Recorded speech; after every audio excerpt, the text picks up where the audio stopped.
How can you earn passive income off of your cryptocurrency holdings? What happens to your Bitcoin and other cryptocurrencies when you die? And how can you use DeFi banking such as MakerDAO to leverage up your long positions? Those are questions I'm going to answer for you, so stay tuned.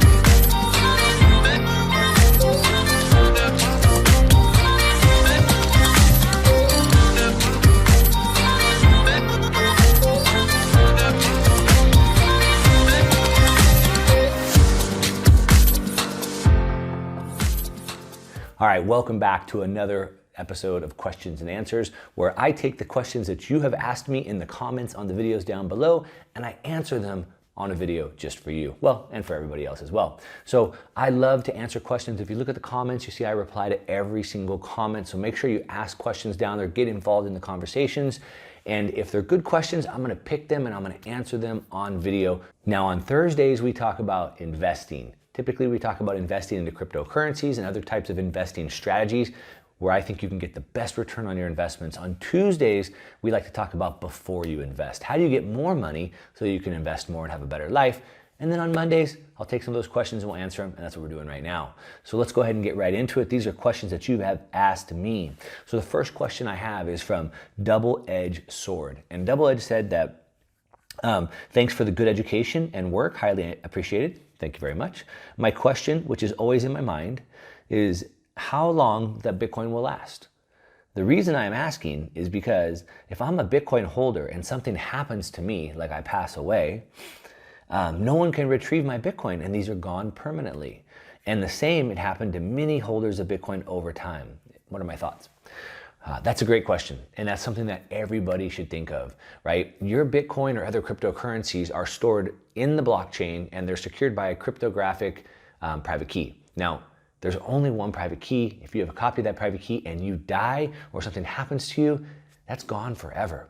So what you want to think about is having backups to those private keys and having some sort of a will. So if you were to pass away, like you've asked here, there would be a will that it would have instructions to whoever is executing your will that here's the private keys and here's how you access the cryptocurrencies and here's how much they're worth. It's something that you really want to be careful of, and not just if you die, but making sure you protect those private keys. So let's say that you got in a car accident, you went into a coma, you hit your head and you forgot your memory, or your house burned down and your private keys burned away. So private key management is a really, really hot topic, and it's something that you want to be careful of. So a couple tips. One, you have your private keys, which would be in your hardware wallet or your whatever wallet you're using. Put those on paper. Don't put them in your computer where a hacker can get them. Don't put them in Evernote or Google Drive. Put them on paper. Have multiple copies of them. I'd keep a copy with you in a fireproof safe, hopefully. Maybe another copy with some family members that you really, really trust. All right, that way if something happens to you, your house, your keys, you have another backup copy. Now, that's a great question, so thanks for asking. All right, the next question we have is from PJL. Mark, what is the best way, if any, to make passive income from crypto, and how do we go about it now or in the future? Similar to dividends to shares, and I want to hold long-term things like Cardano, Stellar, Omigo, Ethereum, and Bitcoin, etc. All right, great question. So you talked about earning passive income similar to dividends to shares. Okay, so if you hold stocks, some stocks pay dividends. They take a percentage of profits and they give that back to shareholders, right, to owners. And that's called a dividend. Now, we can compound those dividends, which makes them grow even faster, which Einstein calls the eighth wonder of the world, compound interest, and that's compounding dividends. Now, how do we do this in cryptocurrencies? Well, there is a way. So there are a lot of different coins that you can actually stake or you can run master nodes on. And when you take those coins and you put them into master nodes or you stake them, you can earn rewards, earn more coins for doing that. Now, that's a really good way to do it, just like earning dividends on your stocks. Now, the same is true though. Just because I get a stock that pays a really good dividend, if it's a horrible stock and the stock's going down, it doesn't matter how much the dividend is, it's still going to be going down. So it's really not a good idea to buy something just because it has a dividend if it's a bad stock.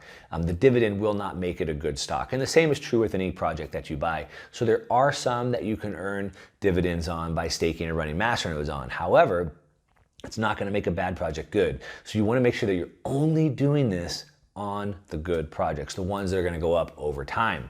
Now, there is a little bit more technicality to it. Now with stocks, you buy it through E-Trade or Charles Schwab, you buy it, they pay you dividends easy. However, with cryptocurrencies, you have to be more technologically advanced because there are quite a few steps that you have to do this. And it can be dangerous if you do it the wrong way. You could end up losing your keys, someone could steal them, things like that. There's services that you can use, but they can be dangerous. If you want to know more about that, leave it in the comments down below because it is a bigger subject that I could dive into. So let me know in the comments down below if you want to know more about that. All right, the next question we have is from JJ. Serious question.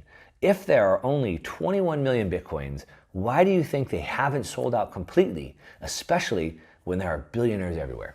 So, okay, thanks for the serious question, JJ. Yes, there's only 21 million Bitcoin. Why do you think they haven't sold out completely everywhere? Well, they have. Every Bitcoin that has been mined is owned, right? So they have sold out completely. And especially when there are billionaires everywhere. Yeah, there's billionaires. As a matter of fact, just in the United States alone, there's 11 million millionaires. So there's not enough Bitcoin for every millionaire to own two. Imagine that. And they haven't all been mined yet, right? And we estimate that a lot, 30% or more, have been lost. So maybe at the end of the day, we'll end up with about 17 million Bitcoins at the year, 2140. So still another 100 and some years out. So yeah, they're very scarce. As a matter of fact, they're the world's most scarce asset. And we saw in the news just like last week, some big rich billionaire was trying to buy 25% of the supply. And he was going around to all these OTC desks and saying, hey, I want to take 25%, I want to take 25%. But he's not able to do that. Nobody wants to sell. And you see, people are starting to wake up to how scarce this is. And right now it's like a game of musical chairs. But when that music stops, there's not going to be enough chairs for all the millionaires and the billionaires to be sitting down. So we want to get in before the music stops. We want to get in before they get that scarce. So hopefully that makes sense, JJ. Leave me a comment. Let me know what you think about that. All right, the next question is asked by Addicted to Gravity 1. And this was asked on the How to Grow Your Money Fast Like the Rich, and it's the Velocity of Money video. And he said, this might be one of your best videos to date. Thank you very much. I'm going to go ahead and link to it up here. If you guys haven't watched it, you should. Could to buy more ETH or BTC, so could you buy more Ethereum or Bitcoin through Maker, put it back in, and so getting 50% more each time? What are the downsides to this? Yeah, you definitely can. Now let me explain for people that don't know what that means. So MakerDAO is a decentralized finance application where basically I can get loans on my crypto. So I could put Ethereum in. So say I put $10,000 of Ethereum into a MakerDAO contract, I could get back $5,000 or 50% of that. I could take that 50%, that $5,000, and put it back in, and then I can get $2,500 back and put it back in and $1,250 back and so forth. And what I'm doing is I'm using leverage to leverage up my positions. MakerDAO is not the only one you can do that on. You could do it through any of these other decentralized finance plays like Compound or DYDX or Dharma or Celsius or BlockFi and on and on and on and on.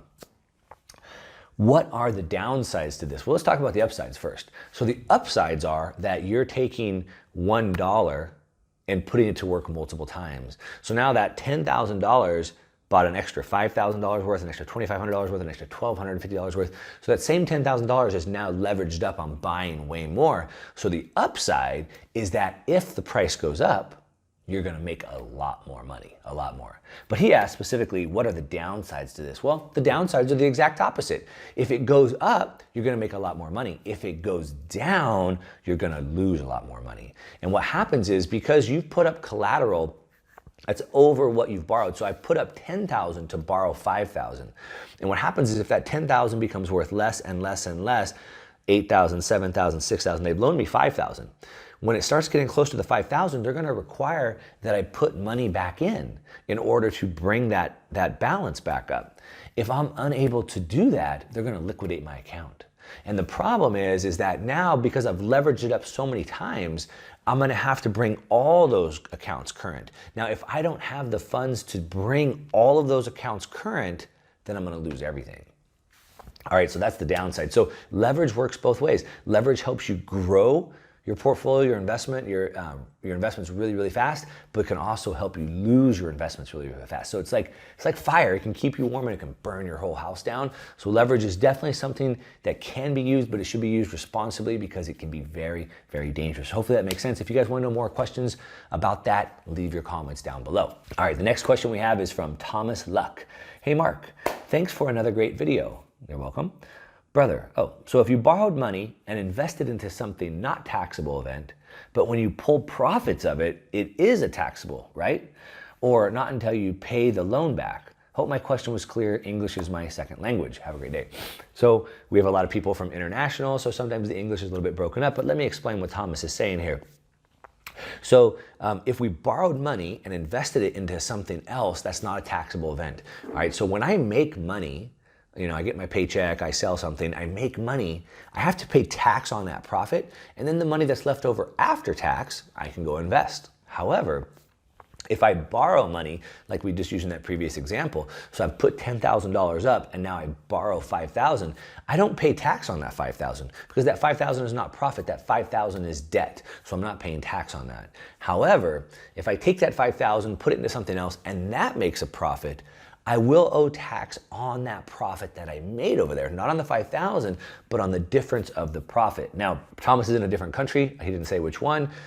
Everybody's in a different state, everybody's in a different country, and everybody has their own tax situation. So you need to consult with a tax professional in your area because I don't know your exact laws, but for the most part, we know that when we use debt, that's not a taxable event, it's not a profit event, but we will owe tax on the others. But these are very, very important strategies that you should use. Taxes is your single biggest expense, right? The way to make more money, two ways: increase your income and lower your expenses. That's right. Increase income, lower your expenses. What's your single biggest expense? Taxes. So if you can lower your taxes, you can make a lot more money. And most people don't even think about this. You need to be very strategic on the amount of tax that you're paying so you can make more money.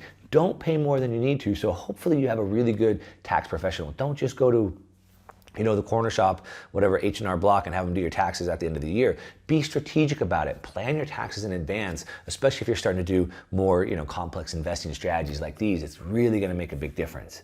All right, so anyway, Thomas, thanks for the comment. If you guys have more questions on how you can use some of these tax vehicles and tax advantages for your investments, make sure to leave it in your comments down below so I know what kind of content you guys want to hear about. All right, and the last question is one I get on a bunch of different threads, and basically I get a lot of questions where people say, how can I reach you? How can I get a hold of you? How can I ask you questions, et cetera, et cetera, et cetera. So if you're not already, go on to Twitter. Follow me at #1 Mark Moss. I'm on Twitter.